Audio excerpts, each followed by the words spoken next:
बंगलौर जयानगर में वाणी चल रही थी 22 मार्च 1967 तीसरे पेज के आदि में बात चल रही थी बाप के साथ योग रखें तो आत्मा में रोशनी आ जाए। क्या रोशनी? बाप के साथ योग रखने से रोशनी आती है। स्थूल दुनिया में रोशनी देने वाला कौन है?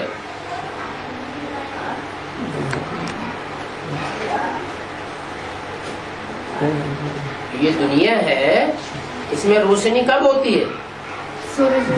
जब सूर्य निकलता है तो रोशनी होती है,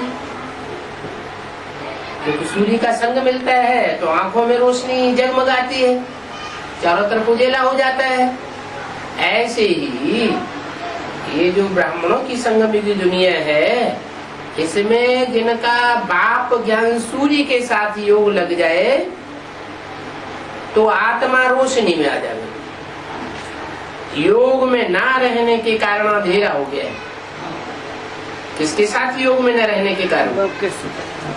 ज्ञान सूर्य बाप के साथ योग में न रहने के कारण अज्ञान का अंधेरा हो गया है। ज्ञान सूर्य बाप के साथ योग नहीं है तो किसके साथ योग रहा?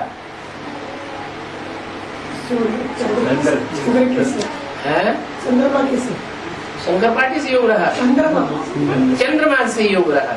चंद्रमा तो खुद रोशनी नहीं देने वाला है, सूर्य चंद्रमा को रोशनी देता है। चंद्रमा स्वयं प्रकाशित नहीं है, इसलिए चंद्रमा को कहते हैं राकापति। क्या?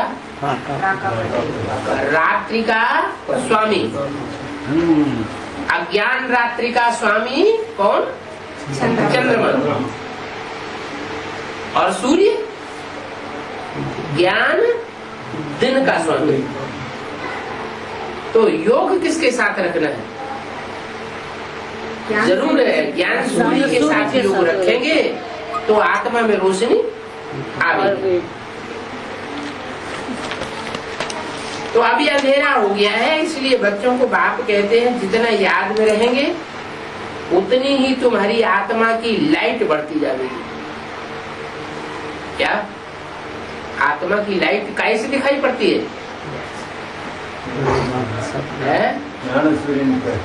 नहीं, आत्मा की लाइट, जिस आत्मा में लाइट बढ़ेगी, ज्ञान सूर्य के संग से याद से लाइट बढ़ेगी, उसकी रोशनी कैसे दिखाई पड़ेगी? हाथों से दिखाई पड़ेगी, पांव से दिखाई पड़ेगी, आंखों से दिखाई पड़ती है। चेहरे में वो तेज दिखाई पड़ता है, तो लाइट तुम्हारी आत्मा की बढ़ती जाएगी। जैसे पेट्रोल का निशान रहता है ना, तो ये भी याद का मीटर है। क्या?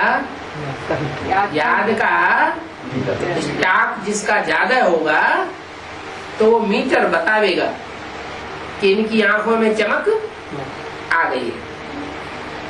याद से आत्मा प्योर बनती है, लाइट बढ़ती जाती है। याद नहीं करेंगे तो लाइट भी नहीं मिलेगी। लाइट मिलेगी याद से। विस्मृति में रहेंगे, याद नहीं करेंगे तो लाइट नहीं मिलेगी। याद से लाइट वृद्धि को पाती रहेगी। वो रोशनी आत्मा की बढ़ती जाएगी।